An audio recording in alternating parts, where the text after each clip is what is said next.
Hello friends, मेरा नाम अब्दुल बासित और आप देख रहे हैं सालार एजुकेशन। आज की इस वीडियो में हम फ्रांस के पॉलिटिकल सिस्टम को देखेंगे। फ्रांस का पॉलिटिकल सिस्टम एक सेमी प्रेसिडेंशियल पॉलिटिकल सिस्टम है, यानी कि इस सिस्टम के अंदर प्रेसिडेंशियल और पार्लियामेंटेरियन सिस्टम दोनों के फीचर्स मौजूद हैं। और ये सिस्टम जो है ये बेस करता है फ्रांस के कॉन्स्टिट्यूशन के ऊपर, जिस कॉन्स्टिट्यूशन को 4 अक्टूबर 1958 के अंदर अडॉप्ट किया गया था। और इस कॉन्स्टिट्यूशन को कहा जाता है the constitution of fifth Republic. यानी कि आज से पहले फ्रांस के अंदर 4 और कॉन्स्टिट्यूशन रह चुके हैं। पहला जो कॉन्स्टिट्यूशन था फ्रांस का, उसको अडॉप्ट किया गया था 21 सितंबर 1792 के अंदर, यानी कि जब फ्रांस के अंदर फ्रेंच रेवोल्यूशन चल रहा था। इस सक्सेसफुल रेवोल्यूशन के बाद एक कॉन्स्टिट्यूशन अडॉप्ट किया गया। इससे पहले फ्रांस एक मोनार्की थी, ठीक है। उसके बाद एक डेमोक्रेटिक गवर्नमेंट आती है और इसका एक कॉन्स्टिट्यूशन होता है, ठीक है। ये जो कॉन्स्टिट्यूशन है इसके ये यहाँ पे 4 बेसिक प्रिंसिपल डिफाइन करता है, जिसके ऊपर फ्रांस की पॉलिटिक्स बेस करती है। वो प्रिंसिपल हैं, पहला प्रिंसिपल है the separation of church and state. यानी जो फ्रांस के अंदर जो रिलीजन है, यानी कोई भी रिलीजन है, उसका स्टेट के अफेयर्स के साथ कोई रिलेशन नहीं है। वहाँ पे रिलीजियस जो बॉडीज़ हैं या रिलीजियस जो इंडिविजुअल हैं वो स्टेट के अफेयर्स में इन्वॉल्व नहीं होते। दूसरी बात, ये एक डेमोक्रेसी है। फ्रांस एक डेमोक्रेसी रहेगी। यहाँ पे कोई भी ऐसा लीगल मींस नहीं है जिसके थ्रू डेमोक्रेसी को चेंज किया जा सके। और फ्रेंच गवर्नमेंट जो है ये काम किसके लिए करती है? सोशल वेलफेयर के लिए, यानी लोगों की भलाई के लिए काम करती है। और ये प्रोटेक्ट करती है इंडिविजुअल के राइट्स को, और इसका फोकस होता है किस पे? इंडिविजुअलिटी पे, ठीक है। क्योंकि ये एक सेकुलर स्टेट है और कोई भी सेकुलर स्टेट है वो इंडिविजुअल के राइट के लिए बहुत ज़्यादा स्ट्रगल करती है, बहुत ज़्यादा उसको अहमियत देती है। और सिस्टम जो है, फ्रांस का जो सिस्टम है वो है semi presidential system. Semi presidential system का मतलब ये है कि इसके अंदर प्रेसिडेंशियल सिस्टम के फीचर्स भी मौजूद हैं और पार्लियामेंटेरियन सिस्टम के फीचर्स भी मौजूद हैं। प्रेसिडेंशियल सिस्टम का जो फीचर है मेन, वो ये है कि जो फ्रेंच प्रेसिडेंट है वो इलेक्टेड है, ठीक है। कोई भी प्रेसिडेंशियल सिस्टम है उसके अंदर प्रेसिडेंट जो होता है वो इलेक्टेड होता है। तो फ्रांस के अंदर भी इलेक्टेड प्रेसिडेंट है, तो ये हो गया किसका फीचर? प्रेसिडेंशियल सिस्टम का फीचर। और पार्लियामेंटेरियन सिस्टम का जो फीचर है वो ये है कि यहाँ पे जो प्राइम मिनिस्टर है यानी चीफ एग्जीक्यूटिव है, he is responsible to the legislature. क्योंकि प्रेसिडेंशियल सिस्टम के अंदर जो चीफ एग्जीक्यूटिव है वो रिस्पॉन्सिबल नहीं होता है लेजिस्लेचर को, ये सिर्फ और सिर्फ पार्लियामेंटेरियन सिस्टम में होता है। तो फ्रांस में यहाँ पे प्रेसिडेंशियल सिस्टम के फीचर भी मौजूद हैं और पार्लियामेंटेरियन सिस्टम के फीचर भी मौजूद हैं। इस बेस पे इसको कहा जाता है कि सेमी प्रेसिडेंशियल पॉलिटिकल सिस्टम है, ठीक है। और इस सिस्टम को डबल एग्जीक्यूटिव सिस्टम भी कहा जाता है, क्योंकि यहाँ पे एग्जीक्यूटिव पावर कुछ प्रेसिडेंट एक्सरसाइज करता है और कुछ जो पावर्स हैं वो एक्सरसाइज करता है प्राइम मिनिस्टर। अब इस सिस्टम का एक जर्नल ओवरव्यू लेते हैं, उसके बाद एक एक आर्गन को हम डिटेल में डिस्कस करेंगे। हमने कहा सोवरेन कौन है? सिटीजन। जो फ्रेंच सिटीजन हैं, मेन पावर सब बॉडीज उनसे डिराइव करती हैं। और ये सिटीजन 3 तरह के इलेक्शंस में इन्वॉल्व होते हैं। पहला इलेक्शन है प्रेसिडेंशियल इलेक्शन। ये जो लोग हैं ये प्रेसिडेंट को इलेक्ट करते हैं डायरेक्ट एक इलेक्शन में। दूसरा इलेक्शन है, और ये जो प्रेसिडेंट है he is the head of the state and the chief executive. दूसरे इलेक्शन में नेशनल असेंबली के जो मेंबर्स हैं लोग उनको इलेक्ट करते हैं। और तीसरा एक इलेक्शन है जो इनडायरेक्ट इलेक्शन है, जिसमें जो लोग हैं फ्रेंच पीपल जो हैं वो ग्रैंड इलेक्टर्स को इलेक्ट करते हैं, और ये ग्रैंड इलेक्टर्स जाके आगे सेनेट के मेंबर्स को इलेक्ट करते हैं। ग्रैंड इलेक्टर में नेशनल असेंबली के मेंबर्स भी शामिल होते हैं, ठीक है। तो इस तरह हमारे पास यहाँ पे सेनेट भी इलेक्ट हो जाती है। सेनेट और नेशनल असेंबली को मिला के हम कहते हैं कि ये पार्लियामेंट है, ये लेजिस्लेचर है। ठीक है, यहाँ पे हमारे पास चीफ एग्जीक्यूटिव भी इलेक्ट हो गया और हमारे पास पार्लियामेंट भी इलेक्ट होगी। अब जो प्रेसिडेंट है, प्रेसिडेंट किसी भी पर्सन को, वो शर्त ये है कि वो लेजिस्लेचर का मेंबर नहीं होना चाहिए, तो वो उसको प्राइम मिनिस्टर अपॉइंट कर सकता है। लेकिन ये जो प्राइम मिनिस्टर है, इसको कॉन्फिडेंस हासिल होना चाहिए किसका? नेशनल असेंबली का। ठीक है, तो ये अपॉइंट किसी को भी कर सकता है, और लेकिन ये जो भी मेंबर जिसको भी अपॉइंट करेगा, उसको अगर कॉन्फिडेंस नहीं हासिल होगा नेशनल असेंबली का, तो नेशनल असेंबली इसको रिमूव कर सकती है। तो इसलिए प्रेसिडेंट को ऐसे बंदे को इलेक्ट करना पड़ता है जो जो नेशनल असेंबली का कॉन्फिडेंस जिसको हासिल हो। ठीक है, और प्राइम मिनिस्टर की एडवाइस पे प्रेसिडेंट यहाँ पे प्राइम मिनिस्टर के साथ मिनिस्टर जो है ये अपॉइंट करता है। तो ये होगी एक एग्जीक्यूटिव और ये होगी दूसरी एग्जीक्यूटिव सेंटर। ठीक है, और यहाँ पे प्रेसिडेंट के पास एक बहुत स्ट्रॉन्ग किस्म की एक पावर है, वो ये है कि प्रेसिडेंट नेशनल असेंबली को किसी भी वक्त डिज़ोल्व कर सकता है, बट यहाँ पे सेनेट को डिज़ोल्व नहीं किया जा सकता। तो ये होगी एग्जीक्यूटिव और लेजिस्लेचर। उसके अलावा तीसरी जो ब्रांच है वो है जुडिशरी। जो फ्रेंच जुडिशरी है, फ्रेंच जुडिशरी के 4 पार्ट्स हैं। उनमें से एक पार्ट को कहा जाता है कॉन्स्टिट्यूशनल काउंसिल। ये जो कॉन्स्टिट्यूशनल काउंसिल है, ये इसके पास होती है पावर जुडिशियल रिव्यू की। ठीक है, जो बाकी दूसरी जो ब्रांचेस हैं जुडिशरी की, वो इन्वॉल्व हैं जस्टिस वगैरह जो है, वो जस्टिस के जो केसेस वगैरह हैं वो देखती हैं। तो कॉन्स्टिट्यूशनल काउंसिल जो है, इसका मेन फंक्शन है जुडिशियल रिव्यू, यानी ये चेक करना कि कोई कानून कॉन्स्टिट्यूशन के ख़िलाफ़ है या नहीं है। तो ये था एक ओवरव्यू। अब हम थोड़ा डिटेल में एक एक आर्गन को देखते हैं। सबसे पहले हम देखते हैं लेजिस्लेचर को। फ्रांस की जो लेजिस्लेचर है, इट इज़ बाईकैमरल, यानी कि यहाँ पे 2 हाउसेस हैं। एक को कहा जाता है सेनेट और दूसरे को कहा जाता है नेशनल असेंबली।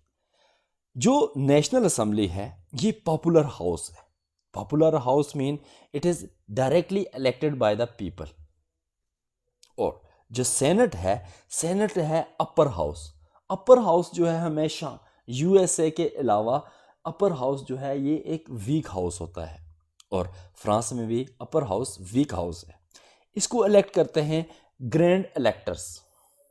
ठीक है, और ग्रैंड इलेक्टर्स जो होते हैं वो या तो इलेक्टेड होते हैं या फिर अपॉइंटेड होते हैं। अगर ये इलेक्टेड हैं तो इनको कौन इलेक्ट कर रहा है? पीपल इलेक्ट करता है।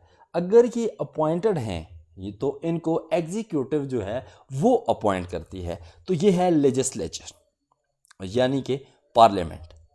अब नॉर्मली अगर देखा जाए किसी भी डेमोक्रेटिक कंट्री के अंदर जो पार्लियामेंट है वो एक सोवरेन बॉडी होती है, यानी कि वो हर तरह का लॉ पास कर सकती है। बट फ्रांस के अंदर ऐसा नहीं है। फ्रांस की जो पार्लियामेंट है that is not a sovereign body. Sovereignty किसके पास है? ये पीपल के पास है, लोगों के पास है जो इनको इलेक्ट करते हैं। क्योंकि नॉर्मली अगर किसी रिप्रेजेंटेटिव डेमोक्रेसी के अंदर देखा जाए, जो लोग होते हैं वो अपनी सोवरेंटी किसको देते हैं? अपने रिप्रेजेंटेटिव को। बट फ्रांस के अंदर ऐसा नहीं है। फ्रांस का कॉन्स्टिट्यूशन कहता है sovereignty belongs to the people who shall exercise it through their representative, यानी कि वो उसको रिप्रेजेंटेटिव को भी ये राइट देते हैं और ये डायरेक्टली रेफरेंडम के थ्रू भी इसको एक्सरसाइज कर सकते हैं। तो इसलिए जो फ्रेंच पार्लियामेंट है that is not a sovereign body.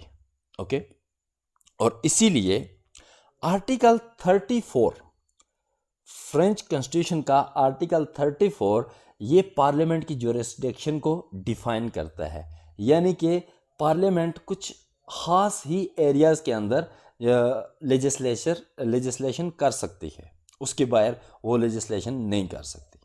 जो उसके बाहर की इश्यूज़ हैं वो कौन डील करेगा? वो है एग्जीक्यूटिव डील करेगी, अपने रूल मेकिंग पावर के थ्रू इसको डील करेगी। अब ये जो ज्यूरिसडिक्शन है इसको पार्लियामेंट इंक्रीज भी कर सकती है। ठीक है, अब ऐसा नहीं है कि बिल्कुल ही पपट है, बट इसकी जुरिस्डिक्शन ये है, यहाँ पे डिफाइंड है। ना सिर्फ एग्जीक्यूटिव के पास यहाँ पे रूल मेकिंग पावर है, ये जो जुरिस्डिक्शन है किसकी, पार्लियामेंट की, जो पेयर जुरिस्डिक्शन है, इसको ओवरटेक भी कर सकती है। अब कैसे ओवरटेक करती है, यहाँ पे पार्लियामेंट के कंसेंट के थ्रू, यानी उसकी इजाज़त लेके कुछ टाइम के लिए, कुछ ख़ास पीरियड के लिए यहाँ पे एग्जीक्यूटिव ओवरटेक कर सकती है इसकी लेजिस्लेशन की पावर को। तो इसलिए जो फ्रांस की जो लेजिस्लेचर है वो बहुत ज़्यादा वीक है as compare to other countries in Europe, USA और एशिया। ठीक है, अब नेशनल असम्बली को देखते हैं कि नेशनल असम्बली के मेंबर्स को कैसे इलेक्ट किया जाता है और इसके पास क्या पावर्स हैं। नेशनल असम्बली की अगर बात करें तो national assembly is the lower house of the French parliament. ठीक है, यानी कि ये एक पॉपुलर हाउस है। इसको इलेक्ट किया जाता है 5 ईयर के टेन्योर के लिए, और इसके जो मेंबर्स हैं इनको कहा जाता है डिप्टीज, डेलीगेट्स या फिर एनवॉयस। हम कहेंगे डिप्टीज। यहाँ पे 577 डिप्टीज हैं फ्रेंच पार्लियामेंट के अंदर, और इनको इलेक्ट किया जाता है सिंगल मेंबर कंस्टिट्यूएंसी से, यानी कि एक जो कंस्टिट्यूएंसी है उससे सिर्फ एक ही मेंबर को इलेक्ट किया जाएगा। और इनके इलेक्शन का जो मेथड है वो है first pass the post system. First pass the post मतलब अगर जो वोट ज़्यादा लेगा जो मेंबर, वो जीत जाएगा। बट इस सिस्टम के अंदर ये जो first pass the post system है ये 2 राउंड है। नॉर्मली क्या होता है, एक राउंड में सब कैंडिडेट पार्टिसिपेट करते हैं, जिसके वोट सबसे ज़्यादा हैं वो विनर है। बट यहाँ पे 2 राउंड्स होते हैं फ्रांस के अंदर। फर्स्ट राउंड में ये होता है कि अगर कोई मेंबर एब्सोल्यूट मेजॉरिटी हासिल करता है और उसके साथ साथ 25% वोटर की उसको सपोर्ट हासिल होती है, ठीक है, 50% प्लस 1 वोट, ठीक है, यानी मोर देन 50 जब हो गया तो ये हो गया विनर। लेकिन विनर होने के लिए यहाँ पे इसको 25% वोटर जो है उस कॉन्स्टिट्यूएंसी के 25% वोटर की सपोर्ट हासिल होनी चाहिए। अगर इनमें से कोई भी एक भी कंडीशन रह जाती है तो यहाँ पे होगा सेकंड राउंड। सेकंड राउंड में सिर्फ वही कैंडिडेट पार्टिसिपेट करेंगे जिन्होंने फर्स्ट राउंड में एटलीस्ट 12.5% सपोर्ट हासिल हुई है, जिनको एलिजिबल वोटर्स की। ठीक है, अगर यहाँ पे सिचुएशन ऐसी होती है कि सिर्फ एक ही कैंडिडेट ऐसा है जो ये कंडीशन क्वालिफाई करता है, तो यहाँ पे ये होगा कि टॉप 2 मेंबर जो भी हैं फर्स्ट राउंड से वो क्या करेंगे, पार्टिसिपेट करेंगे। तो अगर एक है तो फिर 2 ही मेंबर होंगे। अगर 2 से ज़्यादा हैं, यानी 2 से ज़्यादा मेंबर्स ने 12.5% से ज़्यादा लोगों की सपोर्ट हासिल की है, तो यहाँ पे मोर देन 2 मेंबर्स भी हो सकते हैं। अब जो सेकंड राउंड है, सेकंड राउंड में एब्सोल्यूट मेजॉरिटी नहीं लेनी, बल्कि यहाँ पे सिंपल मेजॉरिटी से जीत सकता है। जो यहाँ से जीतेगा, यानी जो सिंपल मेजॉरिटी से जीतेगा, तो वो होगा विनर। तो इस तरह होते हैं नेशनल असेंबली के इलेक्शंस। अब बात करते हैं सेनेट की। सेनेट जो है ये अपर हाउस है, ये लेजिस्लेचर का अपर हाउस है। ठीक है, इसके अंदर 348 मेंबर्स हैं। अब अगर नॉर्मली बात करें किसी भी फेडरल गवर्नमेंट की, तो यहाँ पे ये होता है कि ये जो सेनेट के मेंबर्स होते हैं ये रिप्रेजेंट करते हैं यूनिट्स को। ठीक है, यानी अगर पाकिस्तान की बात करें तो पाकिस्तान के अंदर 4 यूनिट्स हैं, यानी 4 प्रोविंसेस हैं। यूएस की बात करें तो यूएस में 50 हैं। तो हर यूनिट की मेंबरशिप जो है वो इक्वल होती है। बट फ्रांस में ऐसा नहीं है। पहली बात, फ्रांस एक यूनिटरी स्टेट है, यानी वहाँ पे फेडरेटेड यूनिट्स नहीं हैं। यहाँ पे एडमिनिस्ट्रेटिव यूनिट्स हैं जिनको कहा जाता है डिपार्टमेंट्स। ओके, तो अब यहाँ पे यूनिट्स को रिप्रेजेंट नहीं करते, सेनेटर जो हैं वो यूनिट्स को रिप्रेजेंट नहीं करते सिर्फ। ठीक है, तो वो क्या करते हैं, एक तो वो यूनिट को रिप्रेजेंट करते हैं, ठीक है, एडमिनिस्ट्रेटिव यूनिट्स को, और दूसरे नंबर पे वो उस यूनिट के लोगों को रिप्रेजेंट करते हैं। ठीक है, तो इसलिए जो हर डिपार्टमेंट है उसको इतने सीट्स मिलती हैं जितनी उसकी ज़्यादा पॉपुलेशन होगी। ठीक है, अगर एक डिपार्टमेंट के पास उसकी पॉपुलेशन कम है तो उसको एक मेंबर भी मिल सकता है। ठीक है, अगर उसकी ज़्यादा है तो उसको 2, 3, 4, 5, 6, 7 जितनी भी उसकी उस एक रेशो के हिसाब से उसको सीट्स मिलेंगी। लेकिन अगर किसी फेडरल स्टेट की बात करें तो उसकी सेनेट में ऐसा होता है कि हर यूनिट को, उसकी आबादी कम है या ज़्यादा है, उसको इक्वल सीट्स मिलती हैं। तो फ्रांस के अंदर जो सेनेट है वो किसको रिप्रेजेंट करती है? वो भी पीपल को, लोगों को रिप्रेजेंट करती है। ठीक है, अब इसका इलेक्शन कैसे होता है? यहाँ पे कुछ 1,50,000 ग्रैंड इलेक्टर जो है ये इसको इलेक्ट करते हैं। इस सेनेट के जो मेंबर्स हैं इनको इलेक्ट कौन करता है? Grand electors. ग्रैंड इलेक्टर्स कौन होते हैं? एक तो ये नेशनल असेंबली के मेंबर्स होते हैं। ठीक है, वो तो 577 मेंबर्स हैं। उसके अलावा जो लोकल बॉडीज़ हैं, यानी लोकल गवर्नमेंट की जो बॉडी हैं किसी भी लेवल पे, वो सब के सब यहाँ पे क्या करते हैं? पार्टिसिपेट करते हैं। तो उन सब को कहा जाता है ग्रैंड इलेक्टर्स। ये अराउंड 1,50,000 ग्रैंड इलेक्टर्स हैं। इनमें से कुछ इलेक्टेड होते हैं, ठीक है, और कुछ अपॉइंटेड होते हैं। और जो नेशनल असेंबली के मेंबर हैं वो तो डेफिनेटली इलेक्टेड होते हैं। तो ये ग्रैंड इलेक्टर्स इलेक्ट करते हैं फ्रेंच के अंदर सेनेट को। ठीक है, अब हमने कहा कि इलेक्शन इनके कैसे होते हैं। ये डिपेंड करता है कि किस डिपार्टमेंट में इलेक्शन हो रहे हैं। फॉर एग्ज़ाम्पल कुछ छोटे डिपार्टमेंट्स हैं, यानी जिनकी पॉपुलेशन कम है, तो उनके पास 1 या 2 सीट है, वहाँ पे ये यूज़ करते हैं 2 राउंड वोटिंग सिस्टम। ठीक है, और कुछ बड़ी डिपार्टमेंट्स हैं जिनकी पॉपुलेशन ज़्यादा है, वहाँ पे ये प्रोपोर्शनल रिप्रेजेंटेटिव सिस्टम यूज़ करते हैं। यानी कि जो मेंबर्स हैं, जो वोटर्स हैं, वो पार्टी के लिए वोट करेंगे, और जिस पार्टी के जितने ज़्यादा वोट होंगे उस पार्टी को इतनी ज़्यादा सीट्स मिलेंगी। तो इसको कहते हैं प्रोपोर्शनल सिस्टम। उसके अलावा जो ओवरसीज फ्रेंच सिटीज़न हैं उनको भी 12 इलेक्टर जो है, 12 सेनेटर क्या करते हैं? रिप्रेजेंट करते हैं। इसी तरह जैसे सेनेट में उनके लिए सेनेटर होते हैं, इस तरह नेशनल असेंबली में उनके लिए डिप्टीज़ होते हैं। तो ये था सेनेट और सेनेट के इलेक्शन। अब हम बात करेंगे लेजिस्लेशन की। ठीक है, और इन दो हाउसेस की जो ओवरऑल पावर है उसको हम देखते हैं। हमने कहा फ्रांस जो है एक सेकुलर स्टेट है, और सेकुलर स्टेट है उसके अलावा ये जो इंडिविजुअल है उनको बहुत ज़्यादा अहमियत देते हैं। तो इसलिए लेजिस्लेशन जो है वो 2 तरह से होती है। एक तो नेशनल असेंबली और सेनेट मिल के यहाँ पे लेजिस्लेशन करते हैं। ठीक है, यानी जो पार्लियामेंट है वो एक लेजिस्लेशन करती है। दूसरा मेथड ये है कि ये जो पीपल हैं वो डायरेक्टली रेफरेंडम के थ्रू कोई बिल पास करवा सकते हैं और कॉन्स्टिट्यूशन के अंदर अमेंडमेंट करवा सकते हैं। ठीक है, जब बात करें हम पार्लियामेंट की तो यहाँ पे 2 हाउसेस हैं, और एक हाउस है नेशनल असेंबली और दूसरा हाउस है सेनेट।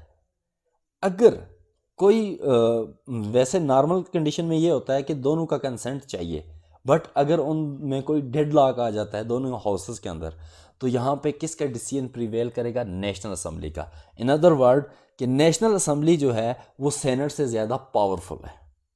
ठीक है, कुछ बिल ऐसे हैं जहाँ पे सेनेट ज़्यादा पावरफुल है और नेशनल असेंबली वीक है। कुछ ऐसे बिल्स हैं जहाँ पे नेशनल असेंबली बहुत ज़्यादा पावरफुल है बट सेनेट वीक है। कैसे? जो मनी बिल हैं, यानी स्पेंडिंग बिल जो हैं, ये सिर्फ और सिर्फ नेशनल असेंबली में पेश किए जाएंगे, और इनके ऊपर ज़्यादा अख्तियार किसका होगा? नेशनल असेंबली का। लेकिन अगर कोई टेरिटोरियल रीऑर्गेनाइजेशन करनी है, यानी किसी डिपार्टमेंट को तकसीम करना है या 2 को मर्ज करना है, या इस तरह की कोई भी और टेरिटोरियल रीऑर्गेनाइजेशन करनी है, तो इसमें सेनेट का डिसीजन प्रिवेल करेगा। यानी सेनेट की मर्ज़ी के बगैर ये चेंजेस नहीं लाई जा सकती, क्योंकि जो सेनेट है वो रिप्रेजेंट करती है एक तो एडमिनिस्ट्रेटिव यूनिट्स को, यानी डिपार्टमेंट्स को, और दूसरे नंबर पे उस डिपार्टमेंट के लोगों को रिप्रेजेंट करती है। तो इसलिए यहाँ पे सेनेट की मर्ज़ी के बगैर यहाँ पे कोई भी टेरिटोरियल चेंज नहीं लाया जा सकती। ठीक है। अब जो पार्लियामेंट है, पार्लियामेंट के पास एक पावर है एग्जीक्यूटिव को मॉनिटर करने की, यानी कोई भी मिनिस्टर है, कोई सिविल सर्वेंट है या एग्जीक्यूटिव का कोई भी मेंबर है, उसको जो है मॉनिटर कर सकती है, उसको क्वेश्चन कर सकती है और उसके ऊपर एक नज़र रखी जाती है, ओवरसाइट किया जाता है एग्जीक्यूटिव को। ठीक है। ये जो पावर है ये काफ़ी जो है इफेक्टिव पावर है। ठीक है। उसके बाद एक और पावर है वार की, यानी अगर फ्रांस किसी कंट्री के साथ वार पे जाता है तो ये कौन डिसाइड करेगा? ये पार्लियामेंट डिसाइड करेगी। यहाँ पे प्रेसिडेंट किसी वार डिक्लेयर नहीं कर सकता। ठीक है। उसके अलावा हमने कहा कि फ्रांस का जो सिस्टम है ये सेमी प्रेसिडेंशियल सिस्टम है। इसका मेन फीचर ये है कि जो प्राइम मिनिस्टर है यानी चीफ एग्जीक्यूटिव जो है, he is responsible to the legislature. तो यहाँ पे नेशनल असेंबली प्राइम मिनिस्टर को रिमूव कर सकती है। प्राइम मिनिस्टर को रिमूव करने के दो मेथड हैं। पहला ये है कि असेंबली उसके खिलाफ वोट ऑफ नो कॉन्फिडेंस ले आए। ठीक है। दूसरा ये है कि प्रेसिडेंट अगर वोट ऑफ कॉन्फिडेंस मांग रहा है और नेशनल असेंबली रिफ्यूज़ कर देती है तो इस सूरत में भी प्राइम मिनिस्टर जो है वो अपनी सीट से डी सीट हो जाएगा। अच्छा, नो कॉन्फिडेंस कैसे लाया जा सकता है? 1/10 ऑफ द एमपीज ये नो कॉन्फिडेंस के लिए कोई रेजोल्यूशन असेंबली में ला सकते हैं। ठीक है।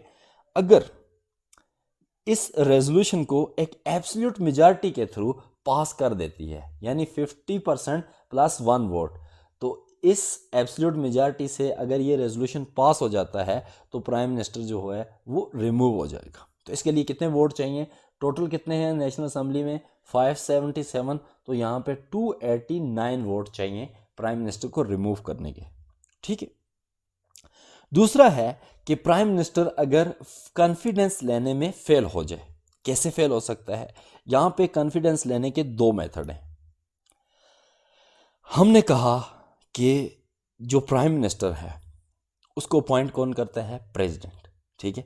प्रेसिडेंट जब अपॉइंट करता है उसके बाद प्राइम मिनिस्टर के पास ऑप्शन है कि वो कॉन्फिडेंस ले या फिर कॉन्फिडेंस ना ले। अगर उसको ऑलरेडी लगता है कि वो कॉन्फिडेंस जो पार्टी है मेजॉरिटी पार्टी है तो वो उसकी अपनी पार्टी है, वो वोट ना भी ले तो कोई इशू नहीं है। ठीक है।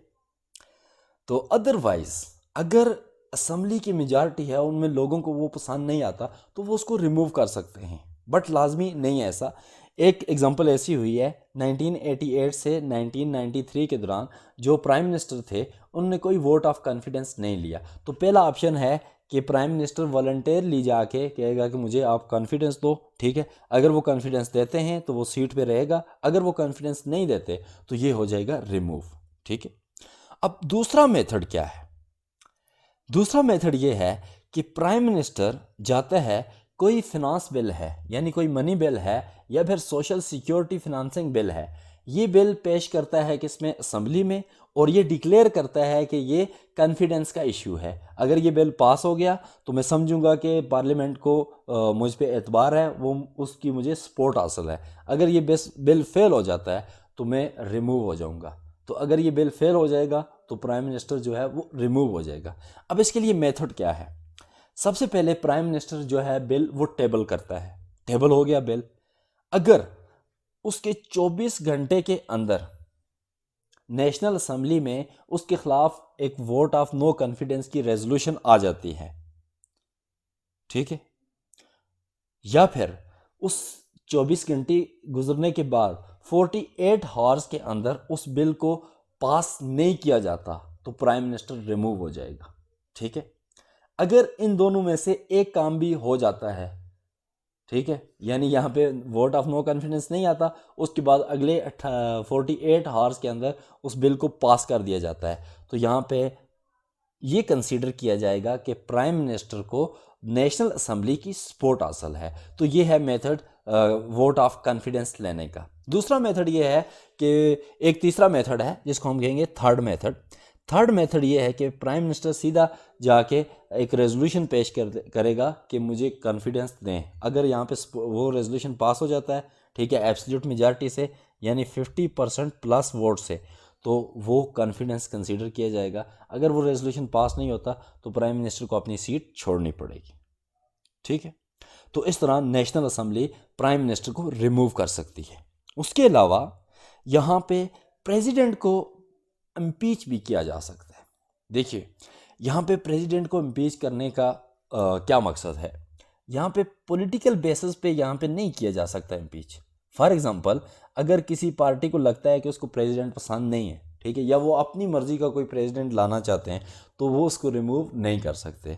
रिमूव सिर्फ और सिर्फ इस कंडीशन में किया जाएगा कि प्रेसिडेंट अगर कोई एक्स्ट्रा कॉन्स्टिट्यूशनल स्टेप लेता है या फिर कोई जो है जुर्म करता है, तो उस में जो है कंडीशन में प्रेसिडेंट को रिमूव किया जा सकता है, ठीक है।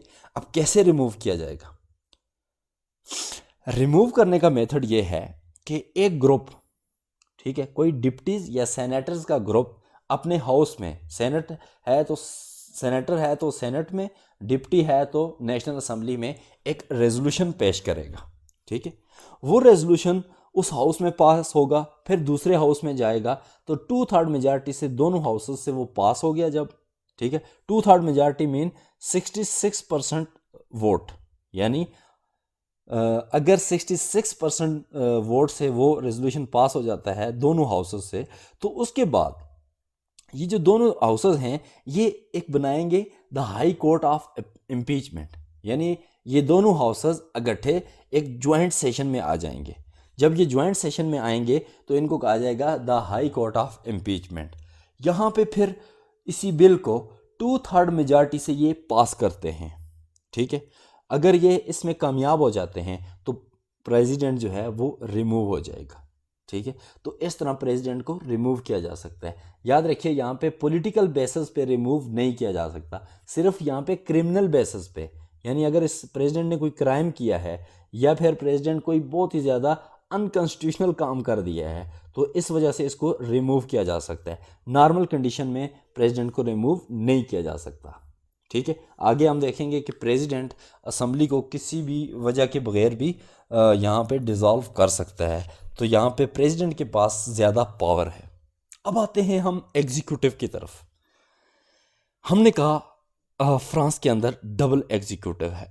डबल एग्जीक्यूटिव ऐसे कि एक जो सेंटर है एग्जीक्यूटिव पावर का, उसको लीड करता है प्रेसिडेंट, और दूसरा जो है उसको लीड करता है प्राइम मिनिस्टर। प्रेसिडेंट जो है वो 2 तरह की पॉलिसीज़ के लिए रिस्पॉन्सिबल होता है। एक तो वो फॉरेन जो अफेयर्स हैं उसके लिए रिस्पॉन्सिबल कौन है? प्रेसिडेंट।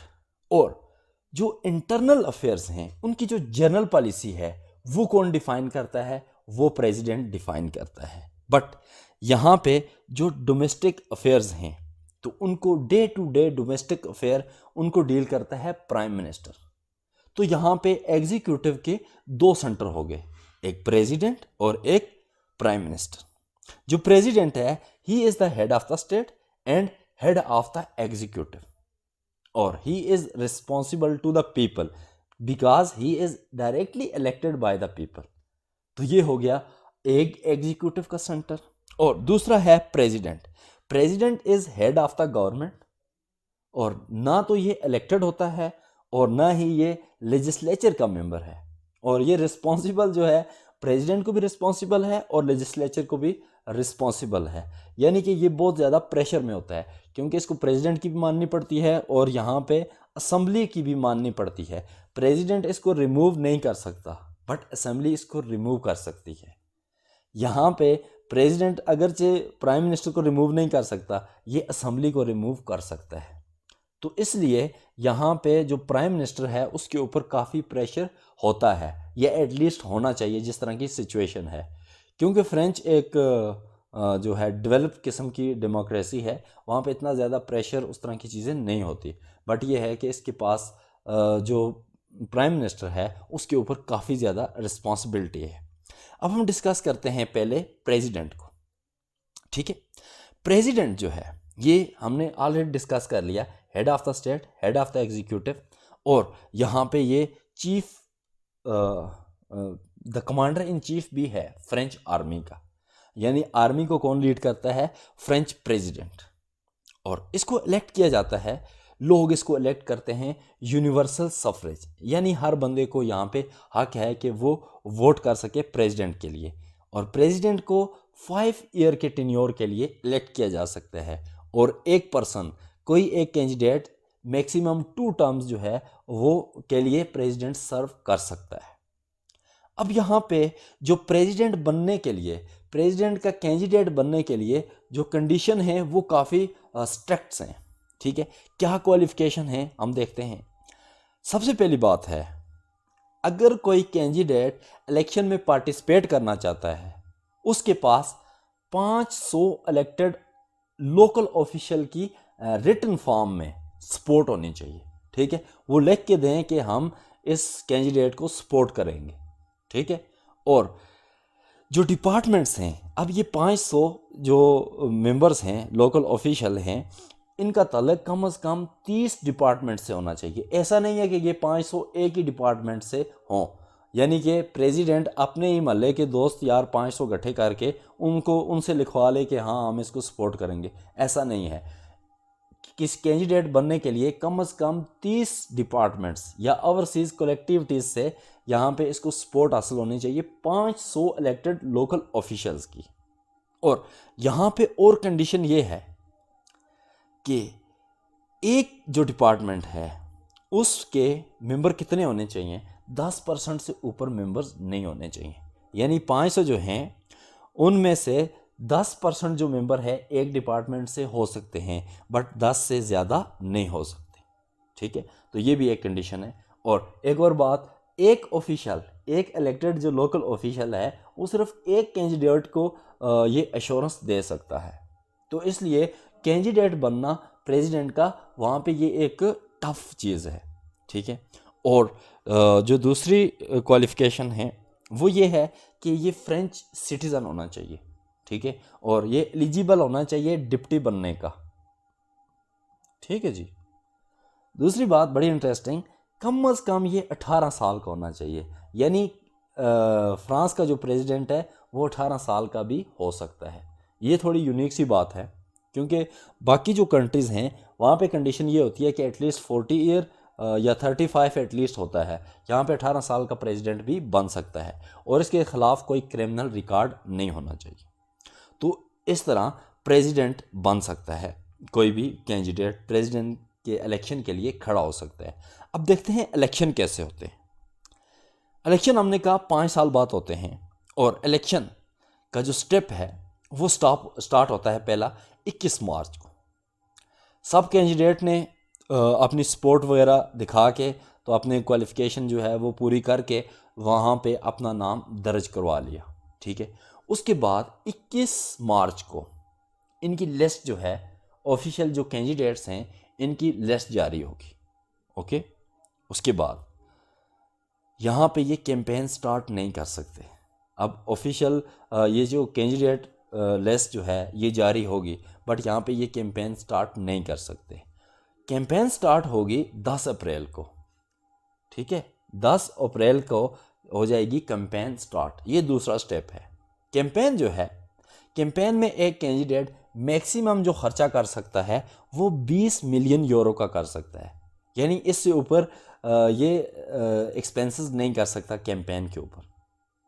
अगर कोई कैंडिडेट यहाँ पे 5% वोट लेता है या 5% वोट से ज़्यादा लेता है, उसका 50%, यानी जो 20 मिलियन खर्च किया है उसका 50% कौन देगा? स्टेट देगी, यानी फ्रेंच की गवर्नमेंट देगी।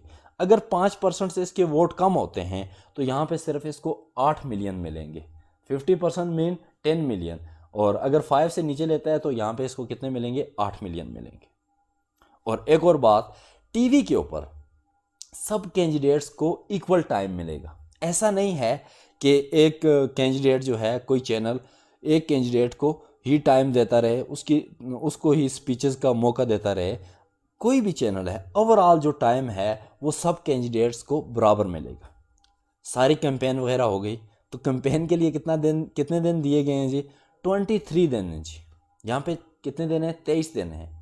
23 दिन जो है कैंपेन होगी, 13 दिन है, ठीक है। तो 23 अप्रैल को फर्स्ट राउंड का इलेक्शन होगा, ठीक है। अगर यहाँ पे कोई कैंडिडेट एब्सोल्यूट मेजॉरिटी ले लेता है तो ये बन जाएगा विनर, ठीक है। अगर कोई भी यहाँ पे एब्सोल्यूट मेजॉरिटी नहीं लेता तो जो टॉप 2 कैंडिडेट हैं ये जाएंगे सेकंड राउंड में, ठीक है। सेकंड राउंड कब होगा? सेकंड राउंड होगा 4 मई को। इसमें जो जीतेगा यानी जो एब्सोल्यूट मेजॉरिटी लेगा तो वो बन जाएगा प्रेसिडेंट, और इसको रिजल्ट अनाउंस करने के 10 दिन के अंदर अंदर अपॉइंट कर दिया जाएगा प्रेसिडेंट ऑफ फ्रांस। एक और यहाँ पे इंपॉर्टेंट बात, क्योंकि फ्रांस जो है, फ्रांस तो यूरोप में है बट इसकी जो टेरिटरी हैं वो साउथ अमेरिका के अंदर भी मौजूद हैं, तो इसलिए वहाँ पे जो इलेक्शन होते हैं वो यहाँ से एक दिन पहले होते हैं। यानी पहला जो स्टेप है यहाँ पे 21 को हो रहा है, वहाँ पे 20 मार्च को होगा।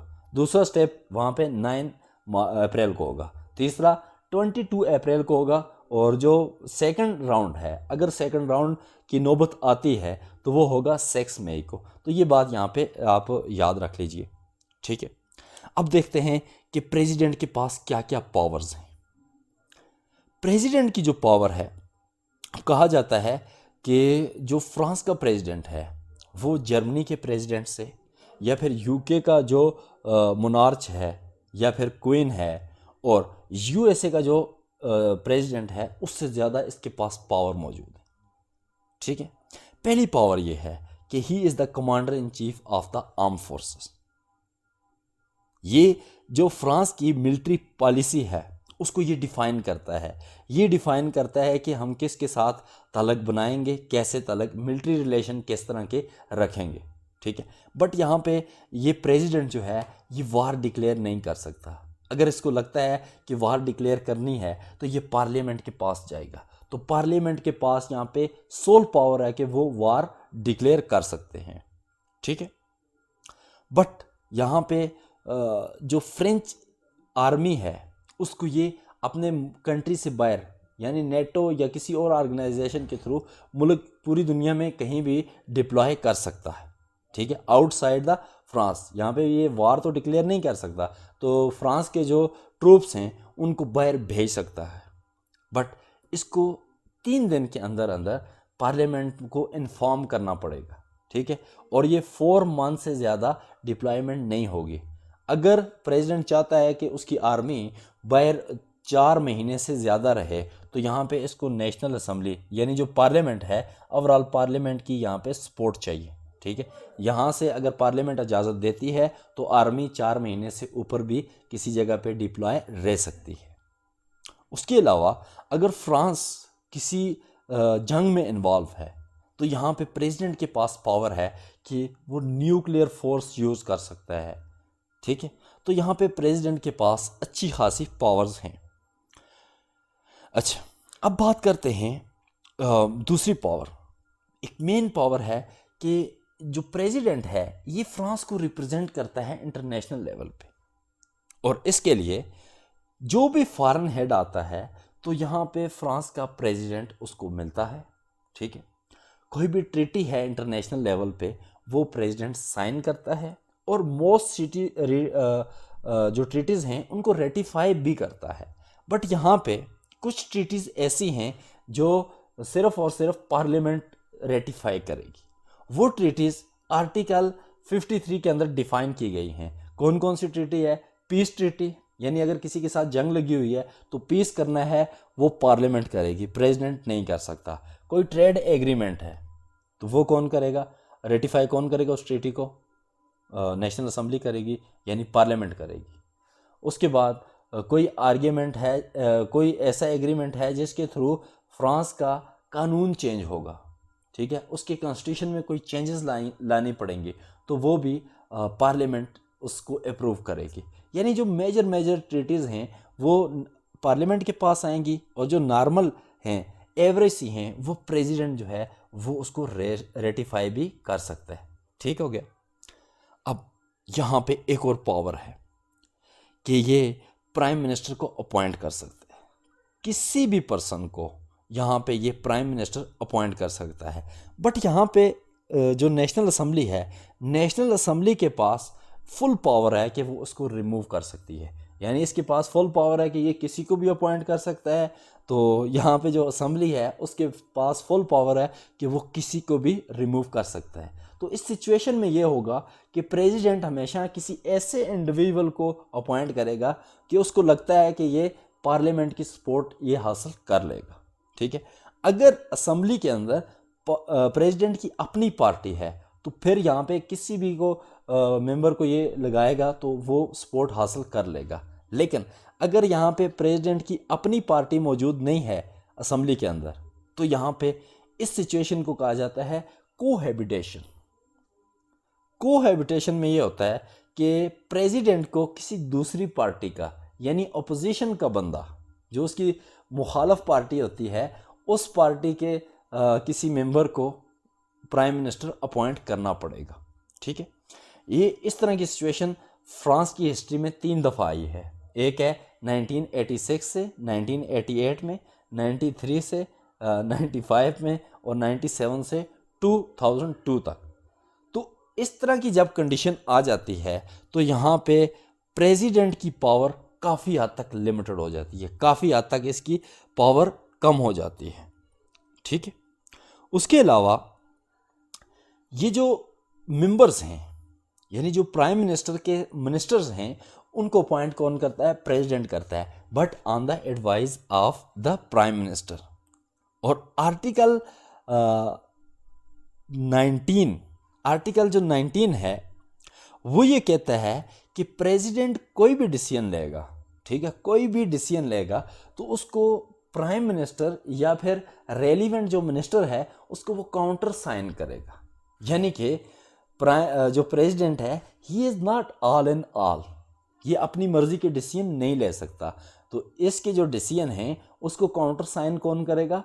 प्राइम मिनिस्टर करेगा या रेलिवेंट मिनिस्टर। बट यहाँ पे कुछ ऐसी कंडीशन है, यानी अगर वो चाहता है कि नेशनल असेंबली डिसॉल्व करे तो ये अपनी मर्जी at his own discretion national assembly को ये डिसॉल्व कर सकता है। प्राइम मिनिस्टर की जो चॉइस है इसकी अपनी मर्जी है।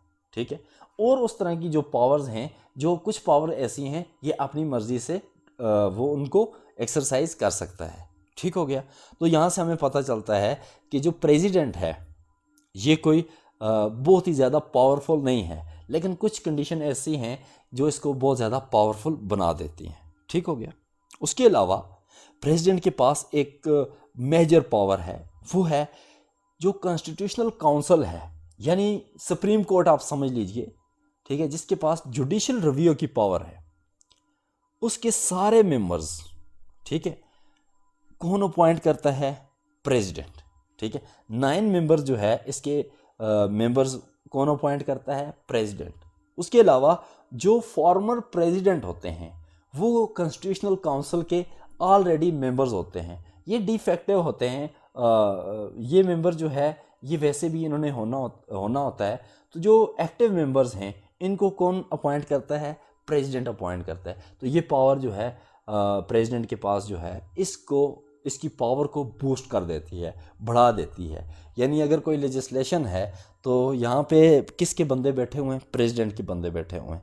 तो इस तरह प्रेसिडेंट की पावर बूस्ट हो जाती है। ठीक हो गया, उसके बाद लॉ की बात आती है। यहाँ पे पावर है, कोई भी लॉ लेजिस्लेशन पास करती है उसकी प्रोमलगेशन कौन करता है? प्रेसिडेंट करता है। ठीक है, कोई भी लॉ पार्लियामेंट पास करती है, प्रेसिडेंट की ड्यूटी है कि ये 15 डेज के अंदर उसको रिस्पॉन्ड करेगा। क्या रिस्पॉन्ड करेगा? या तो बिल ये पास कर देगा जी, तो ये एक्ट बन जाएगा। ठीक है, दूसरा ऑप्शन इसके पास ये है कि ये दोबारा भेजेगा, किसके पास? पार्लियामेंट के पास। बट यहाँ पे दोबारा भेजने के लिए इसको काउंटर साइन चाहिए। ठीक है, प्राइम मिनिस्टर का यहाँ पे काउंटर साइन चाहिए। तो यहाँ पे ये दोबारा भेजता है तो पार्लियामेंट इसको रिकंसिडर करेगी। तो तीसरा ऑप्शन है इसके पास, ये कॉन्स्टिट्यूशनल काउंसिल के अंदर भेज दे। यहाँ पे ये वीटो नहीं कर सकता, इसको रिजेक्ट नहीं कर सकता। रिकंसिडरेशन के लिए भेज सकता है बट रिजेक्ट नहीं कर सकता। जब ये कॉन्स्टिट्यूशनल काउंसिल के पास बिल को भेजता है तो यहाँ पे इसके अपने बंदे बैठे हुए हैं, तो यहाँ पे लेजिस्लेचर के लिए प्रॉब्लम क्रिएट हो सकती है। ठीक हो गया, ये जो पावर है प्रेसिडेंट की, ये भी इसकी ओवरऑल जो इसकी स्टेचर है उसको बूस्ट करती है। उसके अलावा जो मेन पावर है प्रेसिडेंट की, जो किलर पावर है वो है, अच्छा एक और पावर है इसकी कि ये मैसेज भेज सकता है। प्रेसिडेंट जो है ये मैसेज भेज सकता है कि हाँ ये वाला जो है ला आप पास कर दो, किसको, नेशनल असम्बली को। तो नेशनल असम्बली अगर सेशन में नहीं है तो उसका एक स्पेशल सेशन बुलाया जाएगा और उसको कंसीडर किया जाएगा, ठीक है, कि ये ला पास हो सकता है या नहीं हो सकता। अब हम आ जाते हैं जो मेन पावर है जिसको हम कहेंगे कि ये किलर पावर है, वो ये है कि ये नेशनल असम्बली को डिसॉल्व कर सकता है, ठीक है, any time without any reason. यानी जो नेशनल असम्बली है वो प्रेसिडेंट के सहारे पे खड़ी है, तो प्रेसिडेंट जब भी चाहे उसको डिसॉल्व कर सकता है।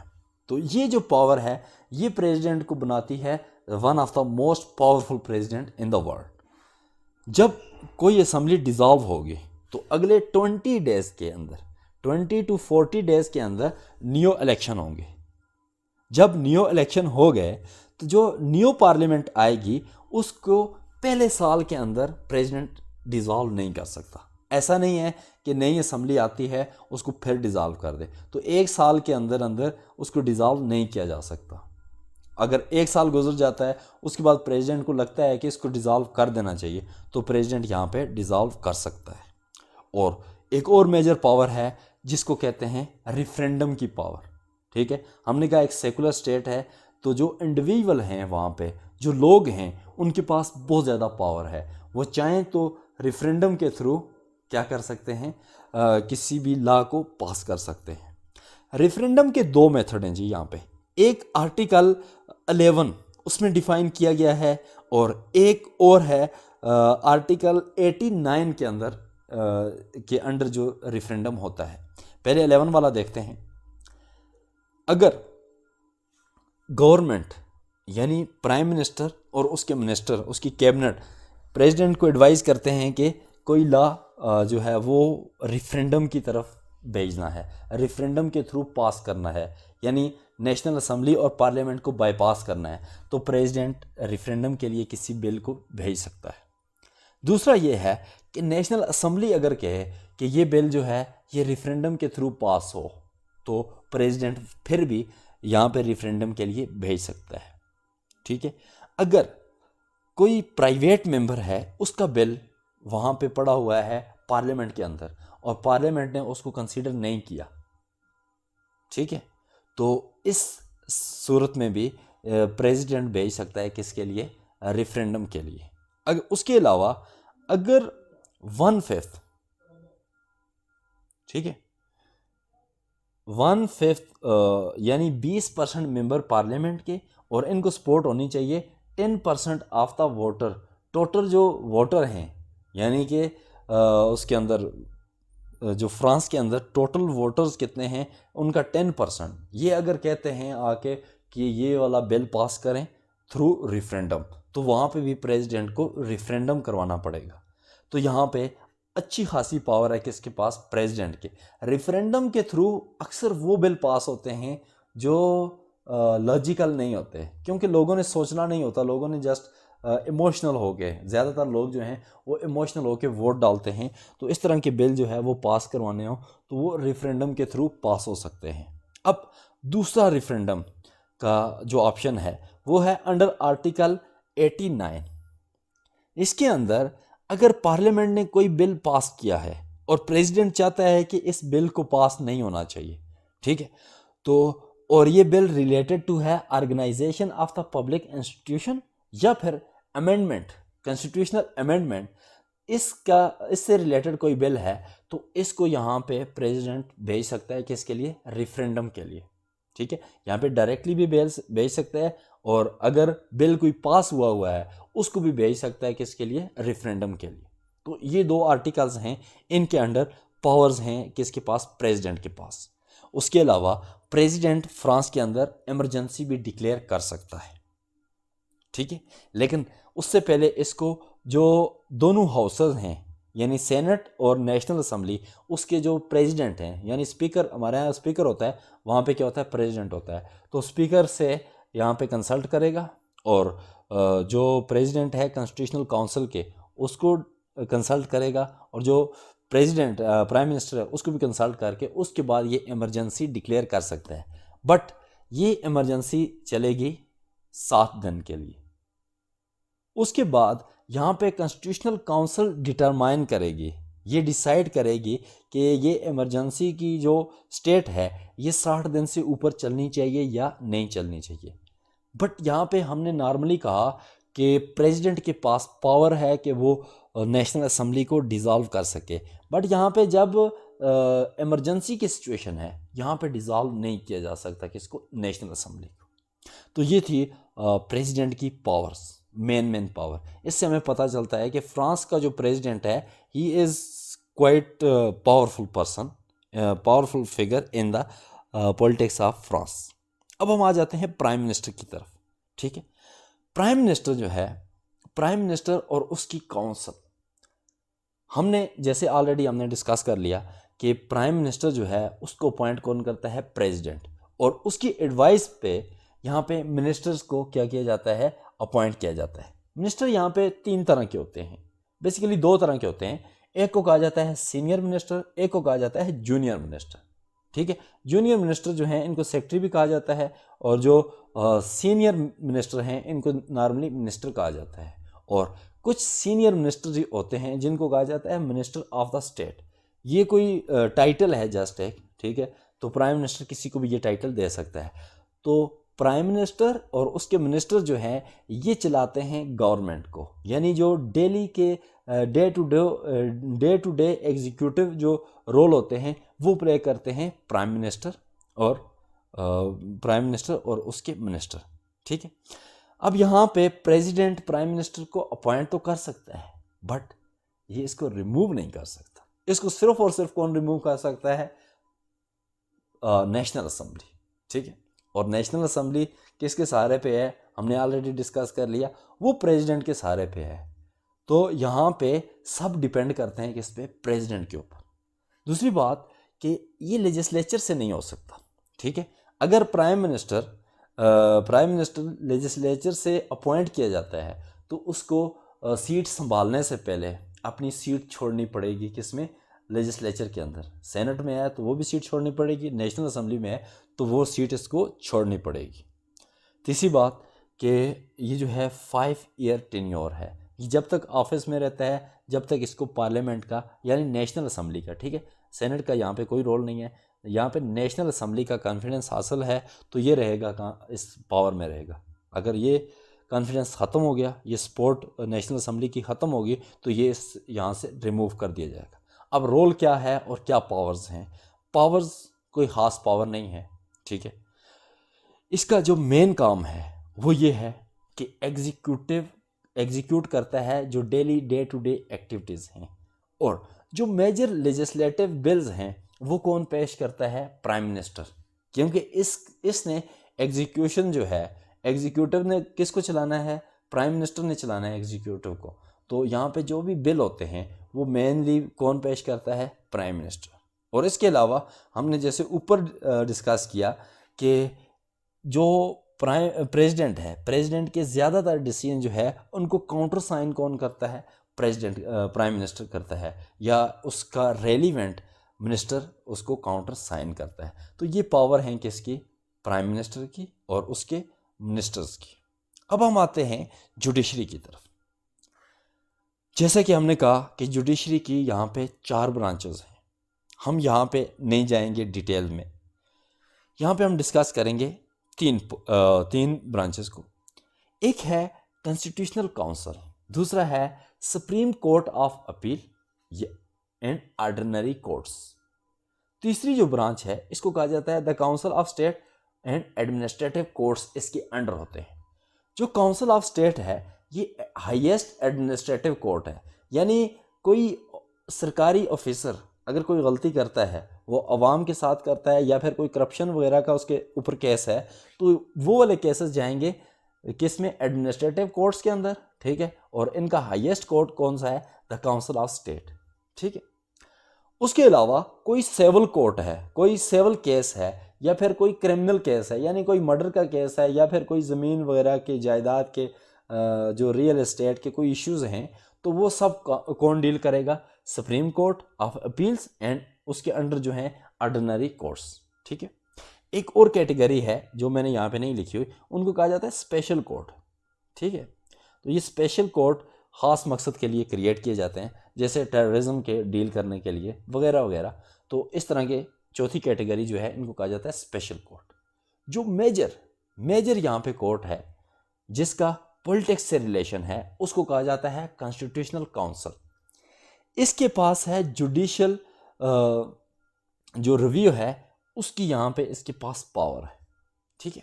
ये सिविल और क्रिमिनल केसेस जो सुप्रीम कोर्ट है वो देखता है सिविल और क्रिमिनल केसेस, और ये जो काउंसिल ऑफ स्टेट है ये एडमिनिस्ट्रेटिव केसेस देखता है, और जो कॉन्स्टिट्यूशनल काउंसिल है ये जुडिशियल रिव्यू को देखता है। ठीक है। अगर लेजिस्लेशन कोई भी आती है वो कॉन्स्टिट्यूशन के ख़िलाफ़ है तो इसको कॉन्स्टिट्यूशनल काउंसिल रिजेक्ट कर सकता है। तो ये थी हमारी जुडिशरी। इसमें हम डिटेल में बिल्कुल भी नहीं जाएंगे क्योंकि इस वीडियो का स्कोप नहीं है ये। ठीक है। हमने ये देखना है कि जुडिशल पावर किसके पास है। जुडिशल पावर है कॉन्स्टिट्यूशनल काउंसिल के। तो ये वीडियो यहीं तक थी। अगर आपको ये वीडियो पसंद आती है लाइक कीजिए, शेयर कीजिए और हमारे चैनल को ज़रूर सब्सक्राइब कीजिए। Thanks for watching.